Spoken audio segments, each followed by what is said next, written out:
Udaipur files movie पर रोक लगा दी गई है, और रोक लगाई है उस दिल्ली हाई कोर्ट ने जिसके जज यशवंत वर्मा के घर बोरे भर भर कर नोट मिले थे। नुपुर शर्मा की पोस्ट शेयर करने मात्र पर उदयपुर के कन्हैयालाल टेलर की हत्या करने वाले मोहम्मद गौश और मोहम्मद रियाज को ढेरों सबूत होने के बावजूद 3 साल में सजा मिलना तो दूर, गवाहों की पेशी तक नहीं हुई है। परंतु मर्डर को दिखाने वाली फिल्म पर मात्र 3 दिन में रोक लगा दी कट्टरपंथी मौलाना मदनी की पिटीशन पर। लोग कहने लग गए हैं देश में मोदी सरकार से ज्यादा ताकत कपिल सिब्बल, अभिषेक मनु सिंघवी और प्रशांत भूषण जैसे दलालों की है। सरकार बटला हाउस, ओखला और हल्द्वानी जैसे अनेक क्षेत्रों में बांग्लादेशी और रोहिंग्या घुसपैठियों के अवैध कब्जों पर बुलडोजर चलाती है, सुप्रीम कोर्ट रोक लगा देता है। सरकार वक्फ संशोधन विधेयक पारित करती है, सुप्रीम कोर्ट इन दलालों के कहने पर कानून पर रोक लगा देता है। सरकार कांवड़ यात्रा के मार्ग में दुकानों पर पट्टिका लगाने को कहती है, सुप्रीम कोर्ट रोक लगा देता है। सरकार अपराधियों और कट्टरपंथियों के खिलाफ बुलडोजर एक्शन शुरू करती है, सुप्रीम कोर्ट रोक लगा देता है। फर्जी गांधी राहुल को 2 साल की सजा मिलती है, सांसदी चली जाती है, सुप्रीम कोर्ट रोक लगा देता है। गुजरात दंगों के नाम पर दुनिया भर से करोड़ों रुपए का गबन करके उस रकम को डकार जाने वाली तीस्ता सीतलवाड़ की गिरफ्तारी तय होती है। सुप्रीम कोर्ट सिब्बल के कहने पर आधी रात को रोक लगा देता है। अपने कोर्ट ऑफिस में साथी महिला को जंगा पर बैठाकर ऑन कैमरा घृणित कर्म करते हुए उसे जज बनाने का लालच देने वाले सिंघवी जैसे गलीच का लाइसेंस कैंसिल करने की बजाय सुप्रीम कोर्ट उसकी गंदी वीडियो सोशल साइट से हटाने का आदेश देता है। मतलब चल क्या रहा है भाई इस देश में? सरकार का कोई रसूख मानता है कोर्ट या नहीं? आम इंसान की तो छोड़ो, एक वकील कोर्ट ऑफिसर होता है, कोर्ट साहब से कम पढ़ा लिखा नहीं होता। उनकी कोई वैल्यू है या नहीं साहब की नजर में? हिंदू की तो खैर कोई औकात है ही नहीं इनकी नजर में।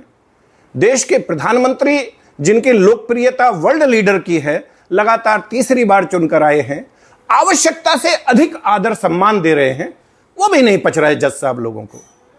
देश में हिंदू बहन बेटियों के साथ लव जिहाद पर आप आंख मूंद लेते हो, मौन हो जाते हो आप जबरन धर्म परिवर्तन पर, तुष्टीकरण पर और जनसंख्या असंतुलन पर।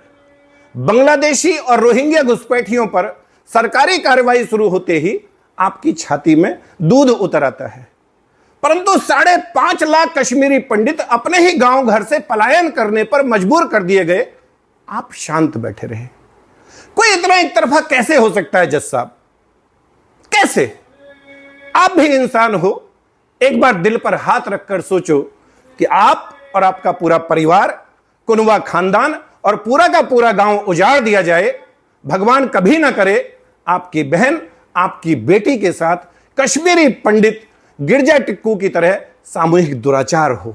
उसे नग्न अवस्था में जननांग के बीचों बीच आरा मशीन से जीवित ही बीच में से चीर दिया जाए, आपके भाई, आपके जवान बेटे की आपकी आंखों के सामने हत्या कर दी जाए, आपको आपके गांव, आपके शहर, आपके जिले से ही नहीं, आपके राज्य से भी आपको जान बचाकर भागना पड़े और 35 साल दर दर की ठोकर खाकर अपने ही देश में शरणार्थी बनकर रहना पड़े, आप कैसा महसूस करेंगे?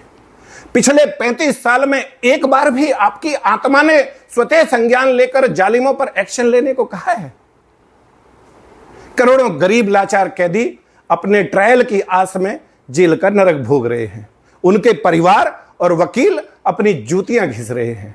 आपके पास सुनवाई का समय नहीं है, परंतु सिब्बल और सिंघवी जैसे धूर्त दलालों के अकूत धन के लालच में आप आतंकवादियों, भ्रष्टाचारियों और विशेष रूप से इस हिंदूवादी सरकार के विरोधियों के पक्ष में आधी रात कोर्ट बैठाने को तत्पर रहते हो। इस देश की सनातन संस्कृति के वाहक हिंदू समाज की मान्यता और आस्था में पलीता लगाने के लिए आप हमेशा आतुर रहते हो। अफगानिस्तान, पाकिस्तान और बांग्लादेश सहित शरिया वाले देशों में जजों की हालत क्या है, इस पर भी कभी विचार करना जज साहब। खैर, मर्जी आपकी, पर हां, कंटेंट ऑफ कोर्ट किसी एक अनिल चौधरी पर लगाने से बात नहीं बनेगी। देश के बच्चे बच्चे की जुबान पर यह बात है, और अगर यकीन ना आए तो अपने किसी सगे वाले के बच्चों से पूछ लेना, वो बताएगा भारत की न्याय व्यवस्था कितनी सड़ चुकी है। वो बताएगा कि सब लोगों का मानना है कि भारत में अगर कोई विभाग सर्वाधिक भ्रष्ट है तो वो जुडिशरी है, और ये आपकी अवमानना नहीं, आपकी शाख बचाने की कोशिश है। अभी भी मौका है, बचा लीजिए अपना रसूख जज साहब।